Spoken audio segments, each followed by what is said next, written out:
বহুপদী এর সমীকরণ আমরা গতদিন আলোচনা করছিলাম একটা টাইপস নিয়ে। আজকে আমরা নতুন একটা টাইপ নিয়ে আলোচনা করছি, সেটা হচ্ছে টাইপ 3 দ্বিঘাত রাশির পূর্ণবর্গ হওয়ার শর্ত কি। একটা দ্বিঘাত রাশির পূর্ণবর্গ হওয়ার শর্ত কি? X square plus b x plus c রাশি পূর্ণবর্গ হবে যদি বি স্কোয়ার মাইনাস 4ac = 0 হয়। আমরা এর উপর একটা এক্সাম্পল দেখি যে 2x square plus 2x minus কে রাশিটি পূর্ণবর্গ হবে হলে কে এর মান কত হবে। ক দেওয়া আছে 2/3, খ -2/3, গ 1/2, ঘ -1/2। যেহেতু দেখতে পাচ্ছ যে যেহেতু বি স্কোয়ার মাইনাস 4ac, তাহলে 2 স্কোয়ার মাইনাস 4 এ বলতে এক্স স্কোয়ারের সহগ আর সি বলতে মাইনাস কে। 4 + 8 কে = 0, কে = হাফ মাইনাস হাফ। আমাদের ঘ হচ্ছে আমাদের সঠিক অ্যান্সার। আমরা এই এক্সাম্পলের দিকে একটু তাকাই।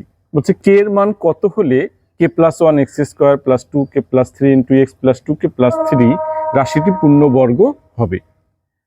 ক 2 3 এটা আমাদের খ -2 3, গ 2, 3, ঘ -2, -3। তা আমরা বলছি রাশিটি পূর্ণবর্গ হলে বি স্কোয়ার মাইনাস 4ac = 0। তাহলে আমাদের এখানে লিখতে হচ্ছে যে 2k + 3 এটার উপর হোল স্কোয়ার -4 × k + 1 আর 2k + 3। আমরা একটু দ্রুততার সহিত ক্যালকুলেশনটা করি। কে square 3 × 2 = 6k, 3 × 3 = 9, -4, 2k square 3k, 2k 5k, 3, 4k square 4 × 6 = 24k, 4 × 9 = 36, -4 × 2 = 8k square 20k, -12,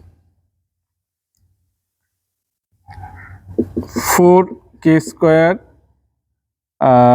-4k square 24k, 20k + 4k, আর 36 থেকে 12 হচ্ছে 24।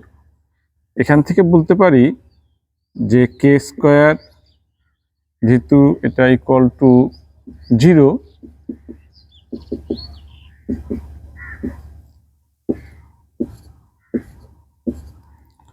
মাইনাস আমাদের কে মাইনাস হচ্ছে 4 × 6 = 24। তাহলে কে স্কোয়ার মাইনাস কে মাইনাস 6 এর উৎপাদকটা কত হচ্ছে যে কে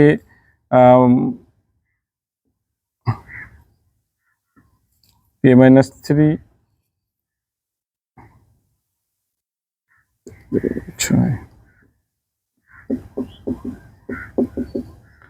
কে হচ্ছে আমাদের -2, 3।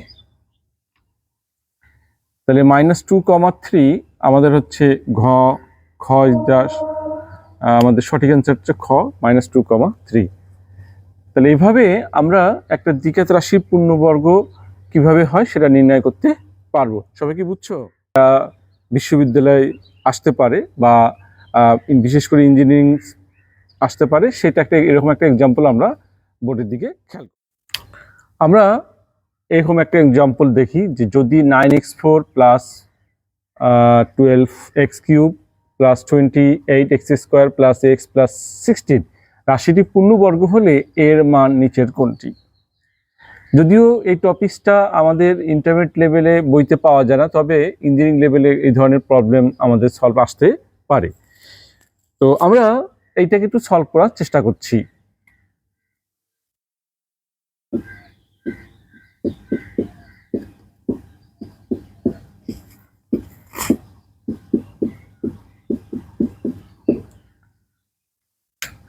(9x4 12x³ 28x² + x + 16) এটাকে আমাদের পূর্ণবর্গ শো করতে হবে।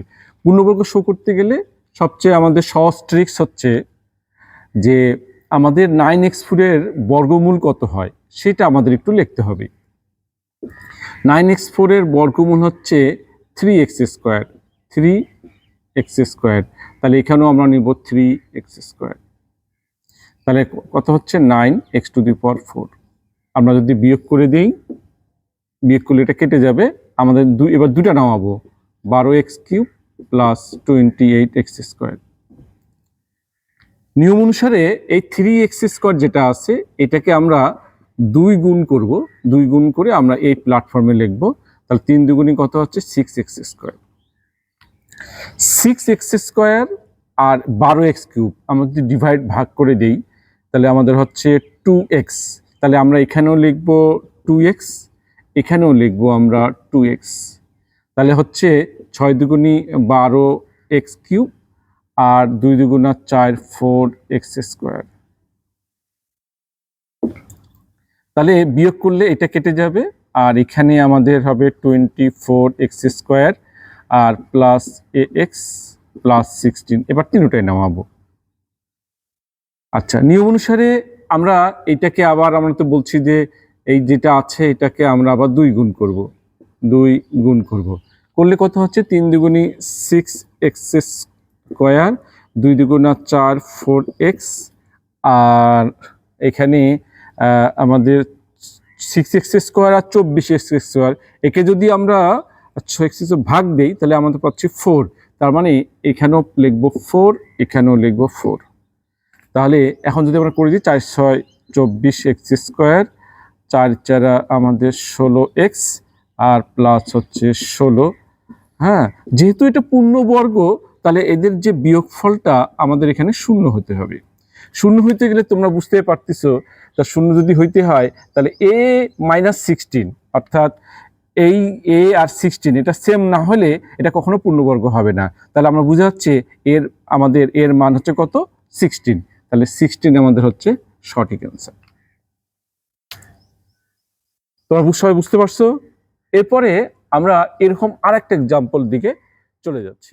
এরপরে স্টেপটা এর দ্বিগুণ আমরা লিখবো, বলছি যে 2 গুণ লিখতে হবে। তাহলে 2x² আর এখানে হচ্ছে -8x³ প্লাস mx² আমরা নিব। এখানে 2x² এর 8x³ ভাগ করলে -4x হচ্ছে। তাহলে এখানেও আমরা -4x নিব, এখানেও আমরা -4x নিব। তাহলে হচ্ছে 4 দুগুণে 8x³ মাইনাসে প্লাস 16x²। আচ্ছা, আর এদিকে আমাদের যদি লিখি, ওকে, এটা কেটে গেল আর এটা হলো আমাদের m-16x²। আর এদিকে আমাদের বাকিটা নেমে যাবে, বাকি আছে কত আর -32x আর প্লাস 16। যেহেতু আমরা এর 2 গুণ লিখব, 2 গুণ যদি লিখি তাহলে 2x² -8x। মজার ব্যাপারটা হলো এখানে তো আমরা x²কে ভাগ করে মিলাতে পারছি না। তাহলে আমরা এবার মিলানোর চেষ্টা করবো 16কে। 16কে যদি মিলানোর চেষ্টা করি তাহলে আমাদের এখানে হচ্ছে 4, এখানে হচ্ছে 4 দিলে 16 মিলে যাবে। তাহলে এবার আমরা করি 4 দুগুণে কত 8x² -32x আর প্লাস 16। আচ্ছা, তাহলে এখানে হচ্ছে বিয়োগ আর এখানে হচ্ছে আমাদের যোগ, এখানে হচ্ছে বিয়োগ, তার মানে ওটা 0। 0 যদি হইতে হয় m-16 এর মানটা কত হইতে হবে তাহলে 8, তাহলে কিন্তু মিলে যাবে জিনিসটা। তাহলে আমরা যদি বলি ঠিক আছে m-16 = 8, তাহলে m হচ্ছে 24। তাহলে আমাদের 24 হচ্ছে আমাদের সঠিক অ্যান্সার। সবাইকে বুঝতে পারছো?